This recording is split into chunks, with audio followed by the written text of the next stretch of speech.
Good afternoon, everyone. Lesley Myrick here, interior designer and associate coach with Nancy Quinn and the Profit Insiders Academy.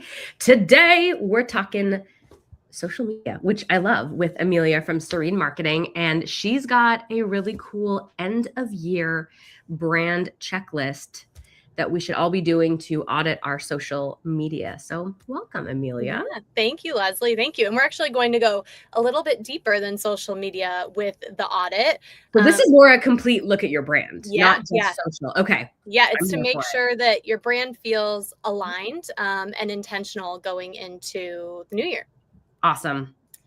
So what I actually have something to present, which is our Q4 Marketing Digest. It's a resource that we release here at Serene Marketing, tailored to interior designers. And within the Q4 Digest that came out in November, we included this brand audit, which I'm going to share with you today. And you can kind of do on your own or afterwards download from our website and, actually use pen and paper, take pen and paper to it. So awesome. All right. Let me know when you're ready to share and I will make the magic happen. Yep. Okay. I am good. Awesome. Okie dokie. Can you see a red screen? Yes. It's showing up everywhere, which is good. So it says part 2, year-end brand assessment. Yes. Yeah. So this is, So this is part 2 of a larger, like I said, our larger Q4 digest, it's a quarterly resource that we release every quarter. And part 2 this year was a year-end brand assessment to get interior designers ready for 2026. So as I mentioned, we are going to talk about your brand as a whole rather than just social. So this is a little scorecard. If you were to print this out afterwards, here's just little instructions. This is how you assess your brand. We're essentially having you review a few pieces under certain categories and then having you score how you feel about those pieces of your brand. So score 1 to 2 is the lowest. Score 9 to 10 would be the highest, and it's feeling fully aligned. It doesn't necessarily need any tweaking for 2026. So this is more like a gut check, a self check, how you're feeling. It's not technical of like, do you have X, Y, and Z covered? Right. Exactly. Okay. It's more of a gut check. It's kind of, take it as we're reviewing this, it's your initial thought on that piece of whatever we're assessing. If take your initial thought, if you think, oh, it's a 1 to 2, then it's a 1 to 2. It's something that needs further assessment. So go with your instinct. Exactly. Okay. So moving into it, we start with branding because this is the basis of your business, right? Everything starts with your brand and who you are, how you're presented. So we have how many here? We have 4 things. 5 things. Lord, I can't count today. And then you would add up your score here at the bottom. So I won't review every single thing, but first would be that identity. So your logo, colors, fonts. Does it reflect who you are? Does it reflect the kind of clients that you want to attract? Then we go into your tone of voice. Does it feel consistent? Does your personality feel consistent? Does it feel like you? You'd be shocked at how many people we've worked with who they're like, that my tone of voice on social doesn't even sound like me. That's a problem. Or tone of voice on your website doesn't sound like me. That's a problem. And then we go into your portfolio and your imagery. Does it showcase the kind of projects you want to keep doing? Do they tell the story of your expertise, or are there some pieces of your portfolio that maybe could be eliminated because they no longer suit you? Maybe they're the first projects you've ever done and they may not attract that audience that you want moving forward. And then we go into the website and social media. How does the messaging look there? And then we look at your audience. Can they sense what you stand for from your perspective? Do you think that they would look at your brand and get a quick understanding of you and who you are at your core? And then at the end of each of these sheets, you would add up your score out of 50. And then over here, we have a little chart of what that means. So if you're 0 to 24, maybe time for a realignment. That means that you were low on all of these and they weren't true, right? None of them really fit anymore. If you're 25 to 39, your foundation is solid, but could use some refinement. And then 40 to 50, your brand is strong and cohesive, and you can probably move forward with what's there, maybe with just a few subtle tweaks. Nice. So that's branding. And then we go into social presence, which is what we talked about earlier. So we do kind of an audit, like you mentioned, Lesley. We look at your Instagram bio. Does it clearly communicate who you are or what you offer? And it doesn't have to be Instagram. I would look at this as the main platform that you use. You want to look at your about there, your bio there. Anything that, is top of it's right there, right? It's first impression, whatever that is, and whatever social platform it is on. That would be the first step. And then looking at Instagram specifically, or just your feed, if you're more of a LinkedIn user or Pinterest, does it look cohesive? Does it look professional? Is it visually aligned with your brand identity? Do you have a monthly content calendar? Do you have a plan? Or are you just posting sporadically, right? Yeah. When you feel like it. Yes. Yeah. When you feel like it, or when time allows, which time may never seem to allow for that. And then we move into, do you understand which platforms, formats, themes are best for your audience? Do you have an understanding of what your audience is looking for from you on the social media front? And then do you know who your followers are? Are you actively building a community? Are you commenting? Are you engaging? Or are you see a new follower and you're like, oh, that's great. And you don't move past that at all and really get to know who's interested in who you are on social. And then again, you would rate over here and then make adjustments as needed. And then we go into website and conversion. Again, a big base, of what your brand is and who you are.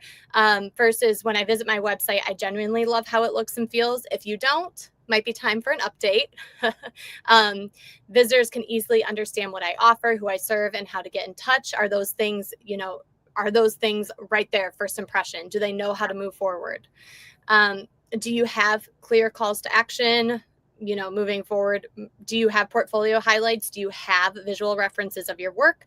And then have you done any professional SEO optimization? Do you have a blog? Do you have anything that's helping search engines optimize and find your website?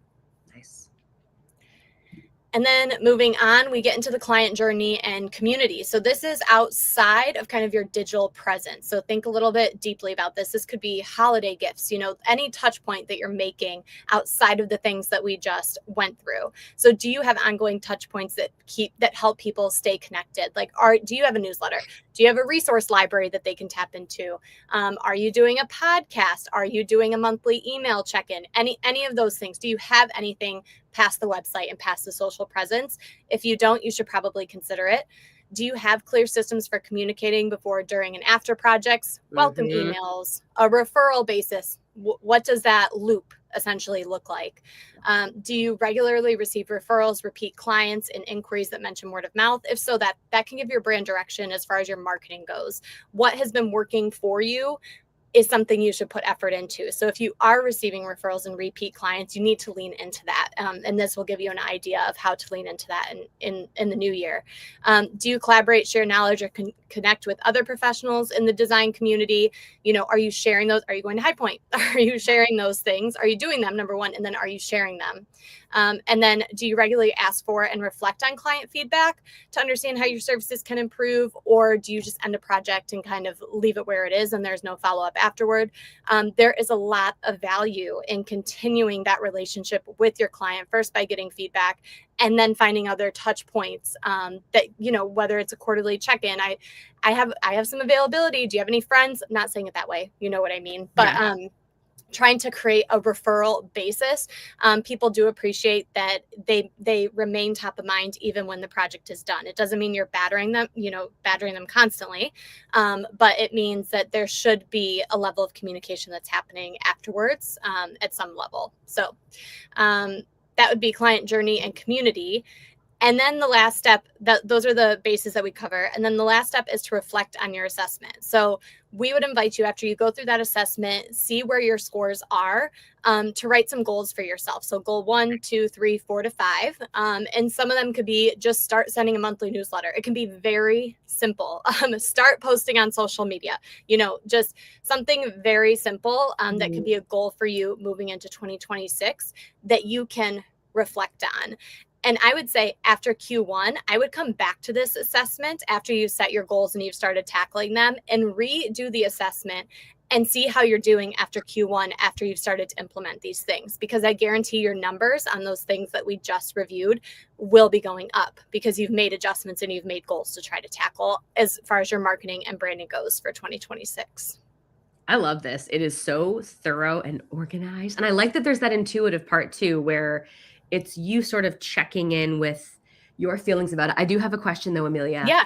Is there value in asking someone else to do this assessment for you? Like if you have a designer friend or someone that isn't you? Because I find like I'm so close to my stuff. Like I feel like it's all great, but maybe the client journey isn't totally clear or my intake process is missing something. So do you think there's value in not only doing this yourself, but maybe if you have a trusted coach, mentor, industry friend, have someone else do this assessment for your business too? I love that idea. There is, because I would, number one, it's great if you have a coach or mentor to do it. I think there's even more value in having somebody who is a friend or a family member who would be in your target audience, but they can speak to you lovingly and with critical thought, right? So somebody that would be in your target audience, they're not actually getting services from you, because then you can actually get the feedback from somebody who would be assessing your brand for these kinds of services. Does that make sense? So if you have a friend who their income level or the style of home they have or something like that makes them part of your target audience, have them go through it. Say, act like you're looking for an interior designer and go through all of these and see how I'm doing. I think there's value in mentors and coaches doing it as well. But I think when you have somebody who's within your target audience who doesn't know much about the industry, give some feedback, that's even more valuable in a sense. I love that. And you're absolutely right. Maybe do all three. I don't want to overwhelm you. But I think that's a really good perspective, is to have someone who's not a designer, who doesn't know the lingo, who doesn't know what services are, and just ask them, like, yeah, what do you think about all these? Do you see yourself and your struggles and challenges and goals in my marketing? Does this look like a brand you would hire and invest in for your home? Yep. Yeah. And that's why we focus so much in this questionnaire on, how do you think your target audience is taking you in? Because it's one thing, we obviously want you to feel confident in your brand and confident in your marketing. But if your target audience, if it's not translating right and they aren't taking it in the way you think they're taking it in, it's not going to produce the results that you're hoping for. So we always say you need to design your branding and design your social, make sure it's aligned with who you are, but it's equally as important to make sure it's aligned with your target audience. Because if it's not, it's going to fall flat and you're not going to see the results. So whenever you do anything with marketing branding, you have to think about who you are trying to target with that. So yes. Yeah, you've got to find that sweet spot between what are you great at, what are you offer, are you communicating clearly, and is there a market for it? And are they finding your stuff and resonating with it?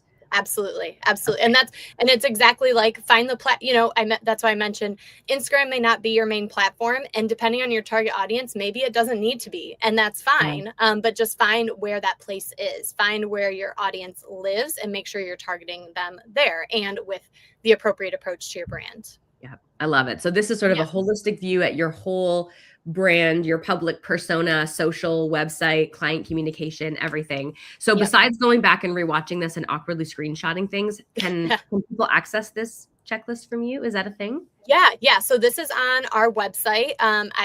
Is there a chat I can drop the link into? I don't know. That's a wonderful question. If you go, the comments, I don't know if you can see it on the top right of your screen, Amelia, those are public comments. So that should go out. There is also a link in the description to Amelia's website, which is Serene Marketing, which is serenemktg.com. Yes. And then it's just /quarterly-digest after that. So I can leave it in some of the comments too. But I see the comment thing now that you mentioned that. So I'll try to leave a comment, but yes, it is on our website. If you go to the bottom of our website, in our footer, there is a quarterly digest page. If you just click on that, it will take you to the page to be able to download. There are some other pieces to that. Again, that was part 2. So there's a few parts within that document. And there is a special kind of offer as well within the document for a new service that we just started offering. That's just for interior designers. So you will find that in that document. And it's a great document, and it doesn't have to be just something at the end of 2025. Like I said, it can be something mid-year if you're feeling a little iffy about your brand, or maybe you're not getting the results or the inquiries or whatever. It's a good gut check, like you mentioned. Yeah, I think it's great because we can often get so in the weeds of working on client stuff. We sort of forget that we also have to be CEO and business owner and pull ourselves out and get that 1,000-foot view. So thank you. I'm excited and I want to go do this now. So let's wrap up and I'm going to go download it. Amelia, thank you so much for being here. Serene Marketing is her website. amazing support and help with social media, branding, website, all the thing. You do my social media. I appreciate it. I don't want to do it, but I'm very excited to take a look at this audit of my brand, because I don't think I have kind of stepped back and done this for probably this whole year. So well, you normally do it when you create your brand or you rebrand, and then it doesn't happen again. Yes. So, and over the holidays, let's be real, we're on vacation, but also most of us like what we do, and we're probably going to be messing around with something. This is such a good time to step back, get out of the day-to-day putting out fires, and let yourself get into that headspace where you can really tune into these, get honest answers, and then that helps you create a plan for next year. So yep, absolutely. Marketing, Amelia, thank you so much. We will see you back here next month. Yeah, in 2026.